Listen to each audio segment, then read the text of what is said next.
Who's leading the Democratic Party? I'm just curious. There are lots of leaders. And there's generally a leader of the Democratic Party. You know, like, oh, that's the leader of the Democratic Party. And who comes to mind? Let me say this. I think it is a mistake for us who want to figure out how to get out and through this and get out of it, to put it on the shoulders of any one person. One of the reasons why there is no front runner, nobody wants to put anybody up at the top of their ballot list, is because at this particular point, the Democratic brand is in the basement. It is total and complete garbage in the mind of the American public. Listen, Donald Trump is a piece of shit. Okay, we know that. Yes, he is. But in a functioning democracy, he still would not be able to get away with this. The courts, especially the Supreme Court, is complicit. And so I think one of the places that we have to start is they are the highest court in the land, and they have no ethics guardrails. Now you go down to the lower courts and they do. How much sense does that make? When we know that they're taking money, we have the paper trail, and they refuse to put guardrails on themselves, so it's time for us to do it for them. At what point do we charge these judges with insurrection? How many times can they overreach their authority and then just pretend ignorance? They had no idea they were overreaching their authority, acting lawlessly, when they're told and checked repeatedly by the U.S. Supreme Court, their bosses, that they're making the wrong calls. And then they just make them over and over and over again. I like to think that America may finally be fortunate enough to be hitting an inflection point, a preference cascade, an Overton window, smashing open our collective eyes on the actual drivers and solutions of violent crime in our nation. All right, so let's jump into these news stories we have. First of all, I find it hilarious how the left is treating Trump's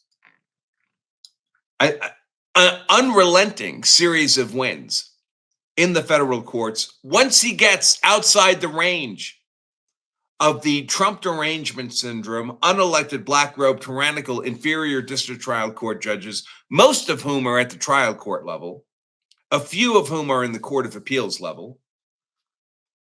But their Trump derangement syndrome has so far inevitably gotten filtered out of the Article III judiciary, either at the Court of Appeals level or definitely by the time he gets to the Supreme Court. Trump is something like 18 or 19 to nothing when it comes to Supreme Court decisions. And the left is losing their mind about it. Of course, they can't reason it. They don't understand why he's winning. They think he must be winning because he's cheating, or the Supreme Court is cheating because he's winning on the legal merits. To do a quick recap, there's really three classes of lawfare cases that Trump has had to be dealing with. Those are the spending cases, the firing cases, and the national security cases. And in all three of those cases, national security includes immigration and tariffs, for example. In all three of those classes of cases, the unelected, black-robed, tyrannical, inferior district trial court judges actually have no role. They have no jurisdiction. They have no authority. To remind everybody, the federal courts don't have unlimited, infinite jurisdiction and authority. They only have the jurisdiction and authority that Congress lets them have. And it's not unusual for Congress or the Constitution itself to take areas of the law and remove them from the jurisdiction of the unelected, black-robed, tyrannical, inferior district trial court judges. This is true when it comes to spending. The courts have no role in spending, federal spending. Congress does. It allocates the money. It has the power of the purse. And the president does. He has an oath under the Constitution to ensure that the laws are faithfully executed, that money's not being wasted on waste, fraud, and abuse. It's not just being stolen.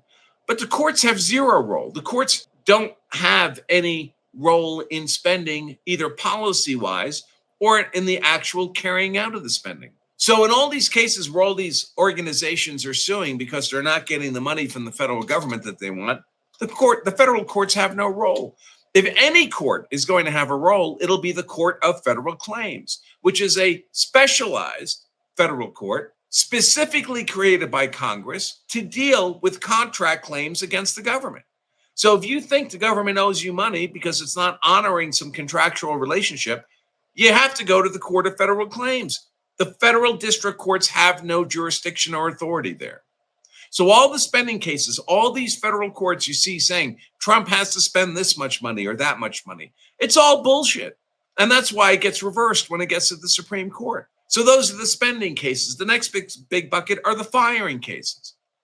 Congress over decades has created all these so-called independent agencies whose very existence, by the way, is offensive to the Constitution. The Constitution creates 3 branches of government: the Article 1 legislative branch, Congress; the Article 2 executive branch, the president; and the Article 3 judicial branch, the courts. There is no Article 4 independent agency branch. The founding fathers did not allow for that in our Constitution. So every one of these organizations, the Federal Trade Commission, the Federal Reserve in particular, these are all constitutionally illegitimate organizations. And then Congress says, well, when we appoint people to these illegitimate agencies, we're also going to make it impossible for the president to fire them. Well, first of all, they're illegitimate. Second of all, if they have any function, it's within the executive branch. And the Constitution says that 100% of the executive authority of the federal government is concentrated in one individual, the elected Article 2 executive branch president. Nobody else in the federal government has any executive authority.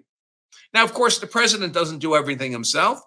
He's got subordinates. So the president can delegate his authority to subordinates, sometimes requiring the advice and consent of the Senate when he's choosing those subordinates. But nobody possesses independently any Article 2 executive branch authority except what has been delegated by the president. But then we have these independent agencies carrying out executive functions, and they say, no, President Trump, you can't fire us. We have these protections against termination. You can only fire us for cause. And the consequence is that they're demanding that the courts order Trump to delegate his executive authority to them against the president's will. The Constitution doesn't allow for that. That's ridiculous. So of course, the most widely talked about Supreme Court decision in this space is something called Humphrey's Executor. Humphreys was a guy who worked for the Federal Trade Commission. He was an agency head. The then president fired him. Humphrey sued for lost wages. It got all the way to the Supreme Court. He had a congressional protection against termination clause, could only be fired for cause. That president gave no cause. So he sued, and the Supreme Court awarded him back wages, said the firing was wrong. Here's your back wages. Of course, by then, Humphreys, the man, had died. That's why the case is called Humphrey's Executor. It was the executor of his estate that completed the lawsuit at the Supreme Court and got back wages for the estate, for the widow, for the kids, whatever. But what Humphreys did not do, nor any other similar Supreme Court case do, and there's been more than one that said, the president firing that independent agency head, that was wrong. They get money. But what they never do is they never say, and we're going to force the president to hire you back and delegate executive authority against his will. So if these federal courts were saying, these poor people, they were fired by Trump, they're going to get money, well, that would be consistent with Humphrey's Executor, which I think is bad law anyway. I think the Article 2 executive branch president, the proper understanding of the Constitution here is that the Article 2 president can fire anybody in the executive branch for no cause, on a whim. But even if you bought into Humphrey's Executor, the most these people would be getting would be money. And the truth is, no one gives a shit about the money. What we give a shit about is, are they able to exercise executive authority against Trump's will and counter to his policies? Because that's what the fired people care about. They're not suing for the money. They're suing for power. They're suing to get the federal courts to compel Trump to delegate his authority against their will so they can use executive authority against the political will of the Article 2 executive, who the American people elected to carry out our political will. I mean, it's a very definition of tyranny. These independent agencies, if they can't be fired by Trump, they can't be fired by anybody. And they're completely non-responsive to the political will of the American people. And then they claim that they can issue orders contrary to the executive we actually elected. I mean, the very concept is madness. So, and if a federal employee does have a gripe about their termination, again, Congress has taken those federal employee lawsuits outside the jurisdiction of the federal courts. They set up a specialized administrative process, the Merit Service Protection Board, to hear these kinds of complaints. So the federal courts have no jurisdiction, either statutorily or under any reasonable understanding of our constitutional order. So the federal courts now, the unelected, black-robed, tyrannical, inferior federal district trial courts now have no jurisdiction or authority in the spending cases, none in the firing cases. And what about the national security cases, the immigration cases, the tariff cases? The answer is no. These are policy questions. Immigration and tariffs are policy questions. Now, the bulk of authority in some of these areas may well lie with Congress, but all of these cases involve areas where Congress has explicitly delegated their authority to the president. So that means he has all of it. And it's the political branches of government, which are Article 1 legislative, Article 2 executive, the ones most answerable to the American body politic because they have to run for re-election all the time. It's the political branches of government that are supposed to be making these political and policy decisions, not the Article 3 apolitical judicial branch, which is the least answerable to the political will of the American people because they have lifetime appointments, in theory. Of course, I disagree with that too. And so when you understand these very fundamental civics and legal and constitutional principles, it's obvious why Trump keeps winning at the Supreme Court, because the Supreme Court is simply applying the principles I just described to you. But the left can't take it. The left doesn't understand any of this. The only thing the left understands is power over you, to make you bend the knee to their political will. These people who don't even know what gender they are, they just want power. So when they see Trump keep winning at the Supreme Court, what they see is, with the intellect of a dumb dog, they see themselves losing political power. And the solution for them then is, well, we should be getting wins at the Supreme Court. Why isn't it at least 50-50, half for Trump, half for us? Wouldn't that be fair? Fair. Completely disconnected from the actual legal and constitutional principles that structure our society. They want it to be fair so they have more power. Here's an example of one of these. And I don't know who this person is, but he says, Amy Coney Barrett said we do not have a constitutional crisis. As she said it, it must be so. When the Supreme Court overrules every lower court ruling that defies Trump and upholds every dictatorial edict, we have a constitutional crisis. Even if she doesn't know it, she should resign. They just look at the wins of Trump. They count those up. They see they're not getting any wins at the Supreme Court. So it must be unfair. And this was my response to this guy. This is how women think. This is how kindergarten teachers think, right? Timmy's grandfather came to visit and brought him a bunch of candy.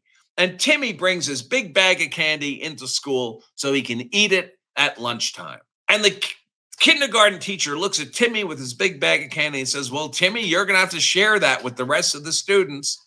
You got to be fair. And Timmy tells the teacher to go f herself, is what should happen. But that's how kindergarten teachers see the world. That's how women generally see the world. Men go out and secure resources in the evolutionary biology sense. And then the resources come back to the village and the women see to the distribution of the resources. So fairness is very important to them. If you're a woman at the village and you're raising the kids and you all have to allocate the resources, you want it to be done in a fair way. So I understand why women think this way, but this is how they think. The outcome doesn't favor me. I feel emotionally like the outcome is unfair. So obviously the process must be broken. A fair process would give me fair outcomes. But of course, a process based on principles is guided by the principles. It gets to the answer demanded by the principles. And if you're wrong a lot, like these unelected black-robed federal district trial court judges are, if they're wrong a lot, they're going to lose a lot when their bad decisions get appealed. Doesn't mean every woman thinks this way, obviously. We're talking in generalizations. If I had to describe how every one of the 4 billion women on the planet thinks about anything, we'd be here all day doing nothing but that. Start your own YouTube channel if that's what you want to do. A similar liberal sentiment here. 17 straight Supreme Court cases decided in Trump's favor. I think it's 19 now.